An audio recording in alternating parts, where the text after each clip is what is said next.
ദൈവത്തിൻ്റെ അതിപരിശുദ്ധ നാമം വാഴ്ത്തപ്പെടുമാറാകട്ടെ. ആമേൻ. സ്തോത്രം. കൃപയാൽ മിനിസ്ട്രിയുടെ മറ്റൊരു പുത്തൻ എപ്പിസോഡിലേക്ക് ഏവർക്കും സ്വാഗതം. ഹല്ലേലൂയ. ഇന്നത്തെ ഒരു ചെറിയ ചിന്തയ്ക്കായി നമുക്കൊരു വചനം വായിക്കാം.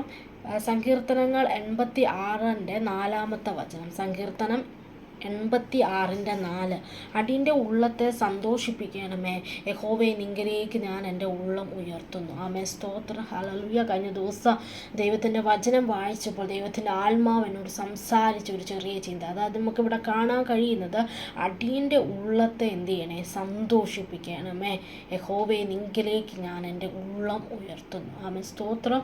നമ്മൾ ആയിരിക്കുന്ന ഈ ലോകത്തിൽ, ആമേ, സ്തോത്രം, പല പ്രയാസങ്ങളിലൂടെയും അല്ലെ പല സാഹചര്യങ്ങളിലും നമ്മുടെ ഉള്ളത്തെ എന്ത് ചെയ്യണം? പല ചിന്ത കൊണ്ടും പല ഭാരം കൊണ്ടും നീറുന്നവരാണ് നമ്മൾ ഓരോരുത്തരും. ഹല്ലേലൂയ.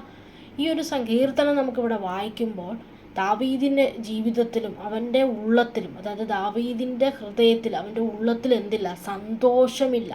അതുകൊണ്ടാണ് ദാവീദ് ഇവിടെ പറയുന്നത് അടിയൻ്റെ ഉള്ളത്തെ സന്തോഷിപ്പിക്കണമേ.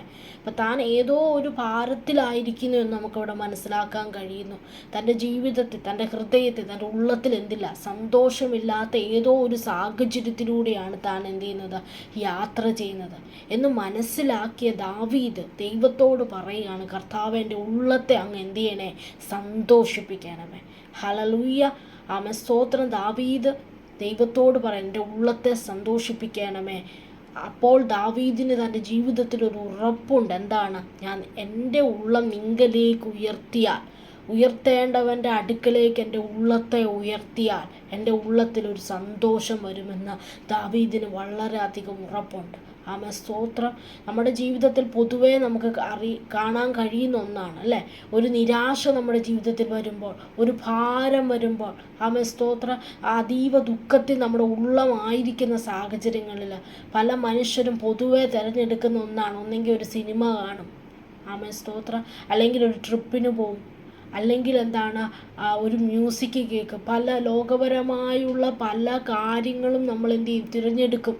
പക്ഷേ ഒരു വിശ്വാസിയെ സംബന്ധിച്ച് തൻ്റെ ഉള്ളത്തെ സന്തോഷിപ്പിക്കാൻ കഴിയുന്ന ഒരേ ഒരു ഇടം ദൈവസന്നിധി മാത്രമാണ്.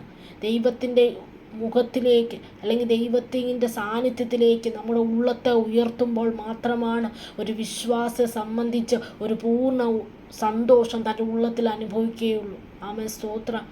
മറ്റ് പലതും, പല മെത്തേഡ്സും അല്ലെങ്കിൽ പല കാര്യങ്ങളും, അതൊക്കെ എന്താണ്? വളരെ താൽക്കാലികമാണ്. അതിനൊക്കെ അല്പം മാത്രം ഒരു പരിധിയുണ്ട് സകലത്തിനും നമ്മുടെ ഉള്ളത്തെ സന്തോഷിപ്പിക്കുവാൻ.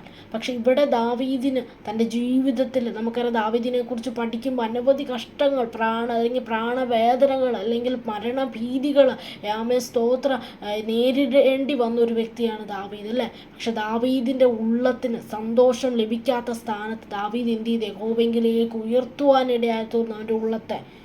കാരണം ദാവീദിനറിയാം, ദാവീദിൻ്റെ ജീവിതത്തിൽ അവൻ്റെ ഉള്ളത്തിൽ സന്തോഷം എവിടുന്നേ ഉള്ളൂ?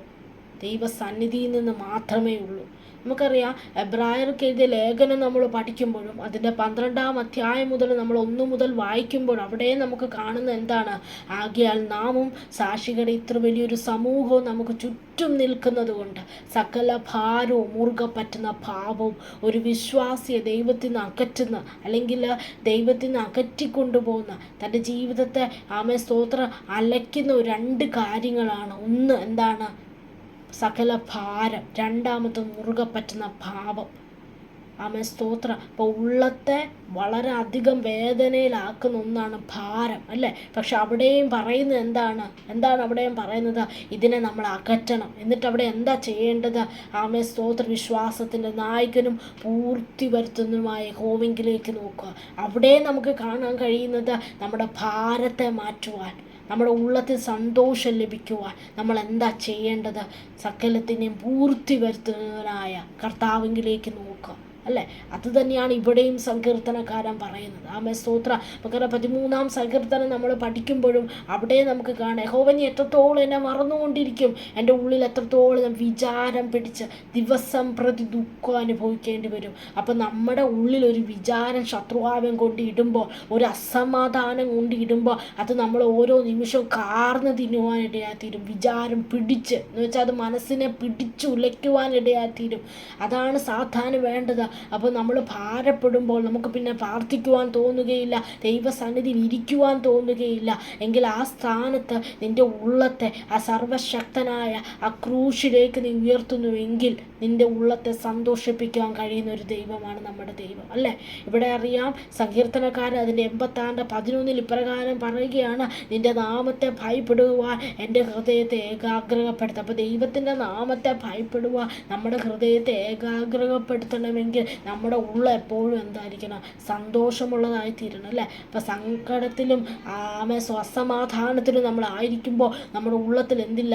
ദൈവത്തിൻ്റെ സന്നിധി ഇരിക്കുവാനുള്ള ഏകാഗ്രത നഷ്ടപ്പെടുത്തും. അത് ശത്രുവിനറിയാം. അതുകൊണ്ടാണ് പല ഉപായത്താൽ ശത്രുവായ പല ഭാരങ്ങളും നമ്മുടെ ജീവിതത്തിൽ കൊണ്ട് അത് തിരിച്ചറിയണം. സ്തോത്രം. ഇതിൻ്റെ തന്നെ 86-ാം സങ്കീർത്തനം നമ്മൾ പഠിക്കുമ്പോൾ അതിൻ്റെ ഏറ്റവും അവസാനം നമ്മൾ ഇപ്രകാരം വായിക്കുന്നുണ്ട്, യഹോവേ നീ എന്നെ സഹായിച്ച് ആശ്വസിപ്പിക്കുന്നുവല്ലോ. അപ്പോൾ വെറും അതരം കൊണ്ട് മാത്രം സ്തോത്രം, ഹല്ലേലൂയ, വെറും അതരം കൊണ്ട് മാത്രമല്ല ദൈവം നമ്മളെ ആശ്വസിപ്പിക്കുന്നത്. സ്തോത്രം.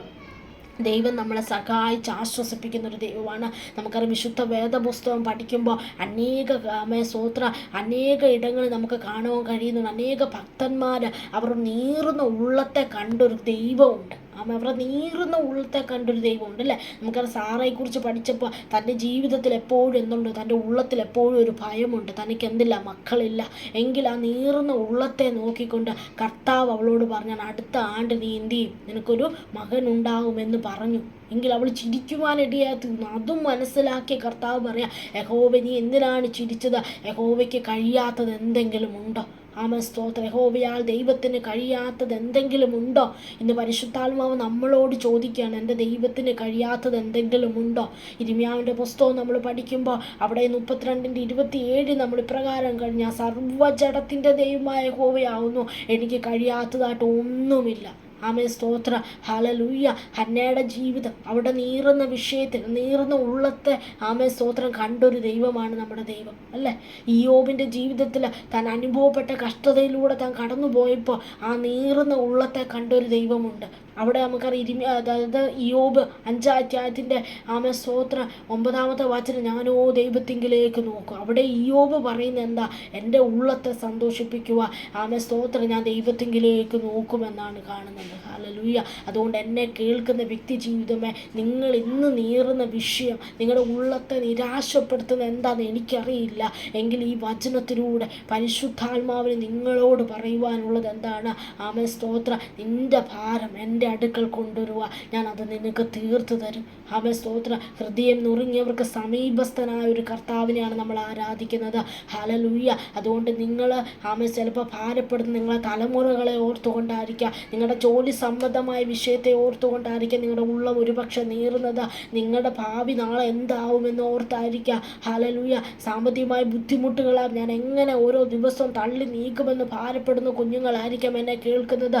വിവാഹപ്രായം എത്തിയ കുഞ്ഞുങ്ങളായിരിക്കാം. എങ്കിൽ കർത്താവിന് നിങ്ങളുടെ ഉള്ളത്തെ അറിയുവാൻ കഴിയും, നിങ്ങളുടെ ഉള്ളത്തെ കാണുവാൻ കഴിയും, നിങ്ങളെ സഹായിച്ച് ആശ്വസിപ്പിക്കുവാൻ കഴിയും. നിങ്ങളൊന്ന് മാത്രം ചെയ്യുക, നിങ്ങളുടെ ഉള്ളത്തെ ഇന്ന് സങ്കീർത്തനക്കാരൻ പറഞ്ഞതുപോലെ, ഞാൻ എൻ്റെ ഉള്ളം യഹോവയിലേക്ക് ഉയർത്തുമാറാകട്ടെ. നിങ്ങളുടെ ഉള്ളത്തെ ദൈവത്തിങ്കിലേക്ക് ഉയർത്ത് ദൈവമക്കളെ. ദൈവം നിങ്ങളുടെ ഉള്ളത്തെ കാണുവാനിടയായിത്തീരും, നിങ്ങളുടെ ഉള്ളത്തെ സന്തോഷിപ്പിക്കുവാനിടയായിത്തീരും, നിങ്ങളെ ബലപ്പെടുത്തുവാനിടയായിത്തീരും. ആകയാൽ എന്നെ കേൾക്കുന്ന പ്രിയ സുഹൃത്തുക്കളെ, പ്രിയ സഹോദരങ്ങളെ, നീ ഭാരപ്പെടുന്ന ഏത് വിഷയത്തിന് നടുവിലോ, നിൻ്റെ ഉള്ളം ഏത് വിഷയത്തിലാണ് ഈ പകൽക്കാലം നീർന്നതെങ്കിൽ ദൈവകരങ്ങളിലേക്ക് ഏൽപ്പിച്ചു കൊടുക്കുക. ദൈവസന്നിധി മുട്ടുമടക്കുക. നിൻ്റെ ഉള്ളത്തെ യഹോവയിലേക്ക് ഉയർത്തുക. സ്തോത്ര. ആ ഉള്ളത്തൊരമ്മ ആശ്വസിപ്പിക്കുന്നത് പോലെ ദൈവം നിന്നെ ആശ്വസിപ്പിക്കുവാനിടയായിത്തീരും. ഈ വചനം കേൾക്കുമ്പോൾ തന്നെ ചില വ്യക്തി ജീവിതങ്ങളുടെ ഉള്ളത്തെ ദൈവം എന്ത് ചെയ്യും? സന്തോഷിപ്പിക്കുവാനിടയായിത്തീരും. ഉള്ളിൽ ധൈര്യം നൽകി നിങ്ങളെ ബലപ്പെടുത്തുവാനിടയായിത്തീരും. ആകിയാൽ ഈ വചനങ്ങളാൽ ദൈവം നമ്മളെ ഓരോരുത്തരും അനുഗ്രഹിക്കുമാറാകട്ടെ. God bless you.